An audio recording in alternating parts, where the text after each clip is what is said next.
Salut, je suis Gaëtan et c'est CNVA TV. Aujourd'hui, avec trois spécialistes, nous allons parler de la Place Générale Saint-Martin. Nous avons choisi la Place Saint-Martin. C'est un parc dans les quartiers de Retiro, à Buenos Aires. Nous l'avons choisi parce que c'est un lieu d'une histoire très intéressante. C'est une place avec beaucoup de sculptures construites par Françaises. Nous avons cherché des informations sur différents lieux de Buenos Aires, comme les jardins botaniques ou les lycées franco-argentins. Mais le lieu le plus intéressant et avec beaucoup d'informations était la place Saint-Martin. Sur les territoires occupés par la place, il y a eu différentes étapes au cours de l'histoire et il y a eu différents moments importants dans l'histoire de la région. Le principal argument que nous avons utilisé pour choisir cette place est qu'il a joué un rôle très important dans l'histoire de l'Argentine, en étant le théâtre d'événements fondamental par son développement. La place est reliée à la France par ses sculptures. Les deux principales, la statue du général San Martin et la dute, ont été construites par les Françaises. El monumento al general San Martín y a los ejércitos de la independencia, ese, est un monument qui a été réalisé par Luis Joseph Daumas. Cette statue du général au cheval a été le premier monument équestre en Argentine et a été inaugurée en 1910. La dute, a été réalisée par Luis Henry Codier. La municipalité de Buenos Aires en 1905 a envoyé en commande en Europe afin d'acheter des sculptures qui serviraient d'ornement aux places de la ville. C'est ainsi que Manuel J. Guiraldes a acquis la statue de la dute. Elle a été située sur la place Saint-Martin entre 1905 et 1906. Et bien que certains prédisaient que cela ne serait pas accepté, parce qu'ils pensaient que le temps de l'ouvrage remettant en question de thèmes bibliques serait critiqué, mais cela n'est pas produit et n'a jamais provoqué de discussions religieuses. La version de l'histoire remonte à 1537, pendant la première fondation de Buenos Aires. Un soldat, Sebastián Gómez, repenti de ce crime, s'est retiré pour vivre en solitaire dans la ravine où il a construit un ermitage couronné d'un roi. Et c'est là qu'il a passé le reste de sa vie. L'endroit était connu sous le nom la Cruz Grande et apparemment quand Garay est arrivé, la croix était encore là. La première information précise se trouve dans la relevée de la ville de Buenos Aires réalisée en 1608 lorsque la Cruz Grande a été choisie pour marquer la limite septentrionale de la ville. En 1692, le gouverneur du Rio de la Plata, Agustín de Robles, avait acquis une bonne partie du plateau del Retiro afin de construire une maison de repos religieuse. En 1703, la maison est devenue la propriété de Don Miguel de Riglos et a été connue sous le nom de Quinta de Riglos. En 1718, la Quinta a été vendue à la South Sea Company, dédiée à la traite des esclaves noirs. En 1761, le bâtiment est taillé destiné par le gouverneur, le lieutenant général Pedro Antonio de Ceballos, comme caserne militaire des dragons. À la fin du XVIIIe siècle, la compagnie de las Indias, une société de commerce d'esclaves spécialisée dans l'introduction des indigènes angolais, avait été créée à Retiro. Mais les élus ont protesté en manquant de raisons de sécurité pour la séparation de sa projet.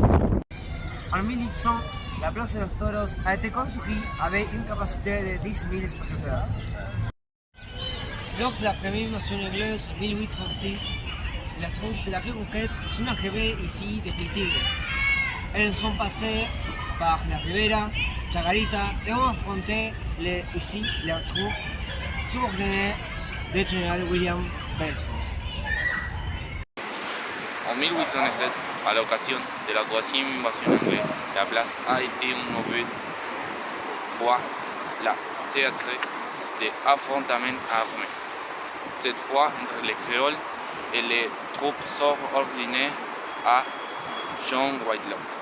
Après la victoire des porteños, le Cabildo a donné à l'ancien plateau de El Retiro le nom de Campo de la Gloria. En 1812, le territoire où la place se trouvait, on était occupe pour les casernes du général Saint-Martin où il a formé les régiments de grenadiers à cheval. De là, ils sont partis pour leur bâtiment du feu à San Lorenzo et les mêmes casernes étaient témoins du retourné glorieux. En 1818, il m'a ajouté à la caserne qui servait désormais les cadres à une place qui est restée. Pendant plusieurs décennies, Mastermark comme il existe dans d'autres parties de la ville. La demolition des arrêts intervenue romantistas del mundo qui occupait de les matériaux récupérés pour la construction de la caserne dite d'artillerie, établie sur le plateau en 1823, derrière la caserne de Jackson, dans celui occupé par les dragons de la patrie, puis par les grenadiers cheval jusqu'en 1826. Il y a inclus des ateliers pour les contre-maîtres divisés en sections de menuiserie et de forges, de dépôts, de poutres, de magasins pour les matériels. À partir de 1823, c'est-à-dire pendant la création du parc d'artillerie, el campo de la Gloria est devenu el campo de Marte. Après Caseros, les 12 fermières de 1852, l'armée du général Urquiza a occupé la caserne. En 1856, les hommes d'affaires Janet Achenot ont construit le dépôt de la compagnie primitive de gaz sur l'actuelle Plaza Fuerza Aérea Argentina. En janvier de la même année, à l'idée de touchoir en terre cuitée. Le gaz commence à être distribué le long des rues actuelles Lavalle, Bartolomé Mitre, Florida et San Martín. Le 25 mars, la Plaza de la Victoria et la Recoba comptait 500 ampoules. En 1860, un concours organisé pour lui donner un meilleur expert et de l'ingénieur italien José Canale remporte le premier prix. L'élu était le sculpteur français Louis-Joseph Damas. Le modèle choisi imite les statues équestres de Louis XIV réalisées par François-Joseph Bossio en 1822, qui se trouve place de Victoria à Paris. En 1862, s'est inaugurée la statue équestre de San Martín. En 1874, le paysagiste français Eugène Courtois, jardinier municipal, l'a complètement remodelé, lui donnant son aspect actuel. L'espace a été baptisé du nom de Liberté en 1878 à l'occasion du centenaire de sa naissance.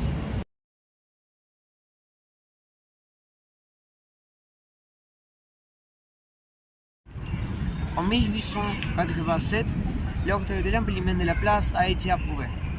En 1889, le magnifique pavillon argentin, œuvre de l'architecte français Albert Pallu, a été installé à côté de la place. Des années plus tard, Carlos Thays a relié la place Saint-Martin avec le Paseo de Julio.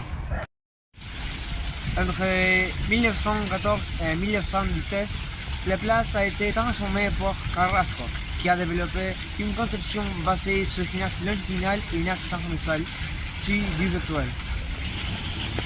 Les tailleurs de pierre qui accompagnaient le premier étaient clairement anglais, tandis que le second était français. L'ancienne route a été démolie parce qu'elle était insalubre et inadéquate, et une place libre a été construite après des manifestations civiques le jour suivant. Le projectile qui objectif était d'élargir la place et l'agrandir en reliant la place Saint-Martin à la Britannia de 1912 a été renforcé. Pour cela, il a fallu démanteler les pavillons musées, exproprier et démolir les bâtiments situés sur les côtés du passage Falouche.